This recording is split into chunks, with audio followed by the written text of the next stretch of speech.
welcome back to FFA Today here on Rural Radio on Channel 147 on Sirius XM.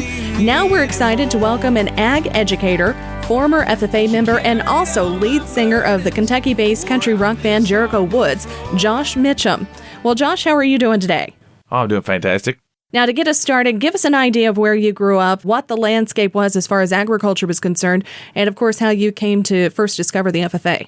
I'm from Breckinridge County, Kentucky, north central Kentucky. We're along the Ohio River. I grew up on a 120-acre beef and crop farm. My father was an ag teacher. My grandfather was a farmer. The economy in our community was you were either a teacher or you were some kind of professional like a lawyer, doctor, or whatever, or you farmed. And my mom's dad was a farmer. They had 11 kids, and they raised everything. They canned everything. That's how they fed all their kids. And it's just always kind of been a huge part of my life. So in high school, freshman year, Dad was like, "You're taking an intro to ag." I was like, "Whatever, Dad." But I loved it. Ended up going all the way through, officers and regional president and all those things. And then went to Western Kentucky University, majored in ag, worked at Kentucky FFA Leadership Training Center, the summer camp, for 6 summers in a row. And about my junior year, Mom was like, "What are you going to do?" And I was like, well, I mean, all my connections are in ag ed. And so I guess I'm going to be an ag teacher. So I did that for 12 years. And so, yeah, FFA is, it's been the biggest part of my life, probably. And I come from a place where I only want people to farm who really want to farm. Mm-hmm. But agriculture and all the other avenues and professional avenues is kind of what I always strive to kind of push as a teacher. The farm to table, Kentucky, we have the Kentucky Proud organization that really pushes locally produced, buy local, all those things, which it's really become super popular. There's so many opportunities there for people to really contribute again to their community, because production ag, the way we do it now, it's only like 50 years old. The old way of growing your own stuff, I mean, that's what we did for thousands of years. So yeah, I think we're kind of moving back to that. So what attracted you to the organization and the activities or events that really drew you in? For me, it was all about that professional preparation, that preparation of professionalism and public speaking. And so for me, the public speaking stuff was what I was really into. Obviously, I had cattle and I had all that background, but I didn't really have like a super strong SAE. So that really wasn't my push. It was the interpersonal stuff. And then, of course, I was the Kentucky State Talent winner my senior year. So obviously that parlayed into the other things that I do, which is play music. Well, that's exactly where I was headed. At what point did your interest in music begin? I was one of those kids that did everything in high school. I was in chorus, I played sports, and was in FFA. I think at one time I was like president of FFA, president of SAD, president of my class, president of student council. I was that kid. I kind of dialed it back in college, but in high school I was just trying to soak it all in. But music and my tie to rural life and agriculture was just kind of always there. Throughout my career as a teacher, I've always also played music. Our music is kind of country rock, and people always ask me what our genre is, and I always use rural. I was like, we are rural music. And they're like, what do you mean? I said, well, we're not country in the sense that you would think Conway Twitty or Roy Acuff. We're country in the sense that our content a lot of times is about things that people who live in the country do. So we like the word rural because we had some bluegrass background, and we had some of those kind of influences. You were an ag educator for 12 years, all that time playing music. What was it that finally gave you the big kick you needed to pursue it professionally? Well, I had played another band for like 10 or 15 years, and all the way through college, and then my first teaching job where I was at for 5 years. And when I came to the place where I'm at now, 8 years ago, I felt like it was time for me to kind of take that career serious and do that full time and concentrate on that. And I had young children, and we were moving back home, and my grandparents were getting older. It was like, I need to focus on this part of my life. And then I started playing music again because I'd written some new songs. I was wanting to do a new project, and I called people who lived there with me in our rural community that were also great musicians. I said, hey, I want to do this album.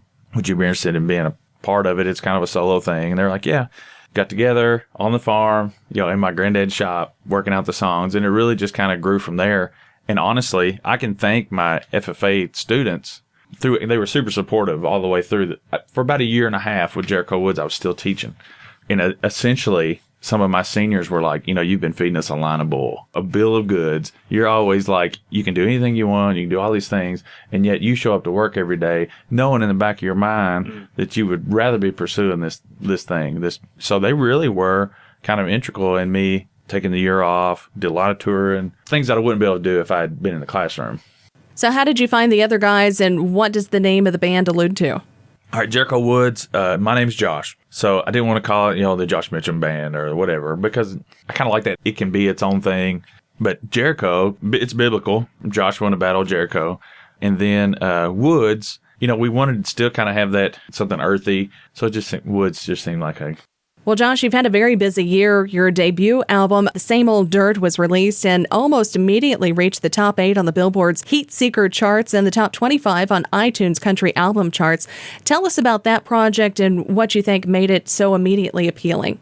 Well, because we had a real central Kentucky, Tennessee, northern Alabama, Georgia, we had really worked that region and been playing these songs for about a year. A lot of people were kind of in waiting, like, will you please record this new music that you've written and you've been playing, because we don't have anything to take home with us. And yeah, we recorded ourselves all independently. My drummer has a recording studio and he's an engineer, so that was handy.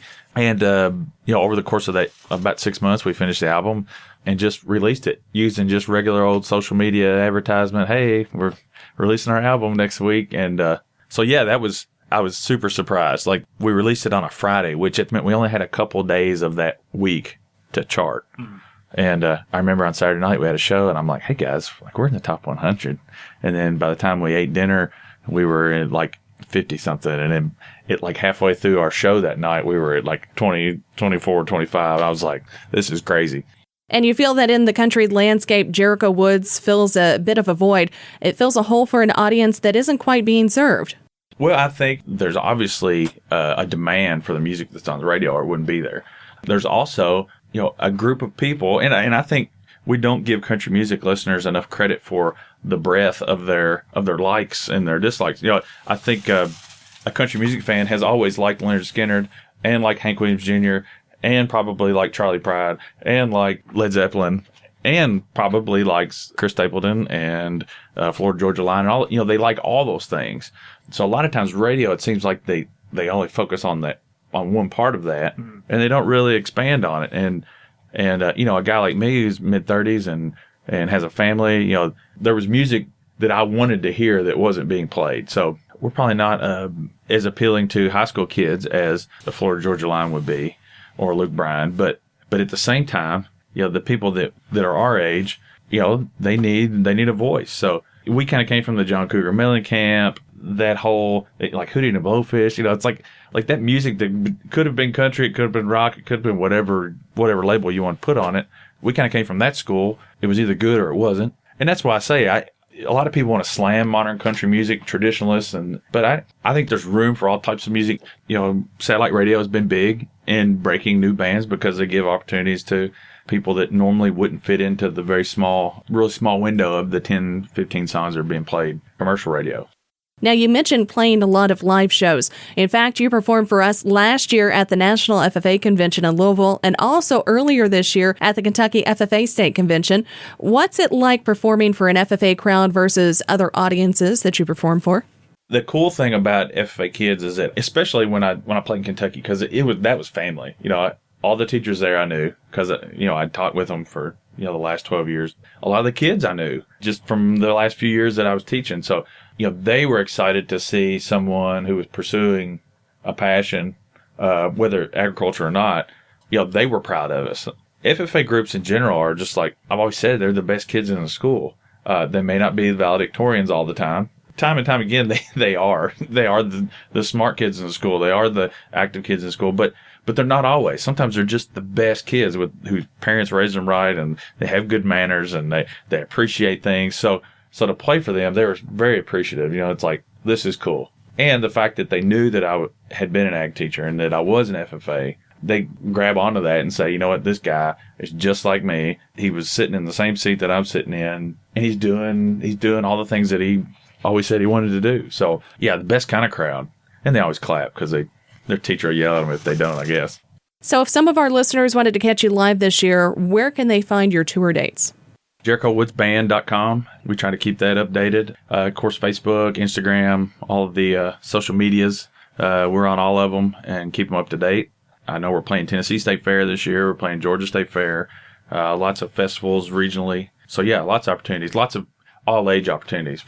Now, also coming up this year, you just finished recording an EP with the Grammy-winning producer. That's a pretty big deal. Yeah, this guy, he has got a long history. His name is Skid Mills, super talented. For me, it was nice because we'd always kind of done things independently, and it's hard to be objective about your own art, probably. You're either too hard on yourself or you're like, well, that was the best thing ever. Mm-hmm. And it was nice for it to have somebody go, maybe not so much there, and let's do this. And it just really knew the business. And, and we were trying to be marketable, keep what we were going for. But, yeah, it's just like any other business. You have to create a product that's going to be palatable. It's going to fit into the format. So it was nice to have someone with industry expertise that was kind of like, well, we can do that, but we need to do it in these parameters. And I'm real happy with the outcome. Excited for it to be out. So we've got a couple labels interested. We're hoping to find out something pretty quick. If that doesn't happen, we'll just do it like we did last time. We'll do it independently, but we're still kind of waiting for that before we release it. So once that EP comes out, where can listeners find it and find the rest of your music as well? Any of the music, any format, it's on Pandora, it's on any digital media. You can find Jericho Woods, Same Old Dirt right now. Now, Josh, you've got a bit of a unique perspective as both a former FFA member, but also someone who has followed their dreams and living that dream now. What advice do you have for either FFA members looking to achieve in the FFA or aspiring to be musicians? When it comes to FFA, probably the most common regret that a member would have would be one who maybe didn't join until they were a junior or senior, and they were like, man, I wish I had done this when I was a freshman. So it's kind of one of those things where, as a freshman, what you got to lose?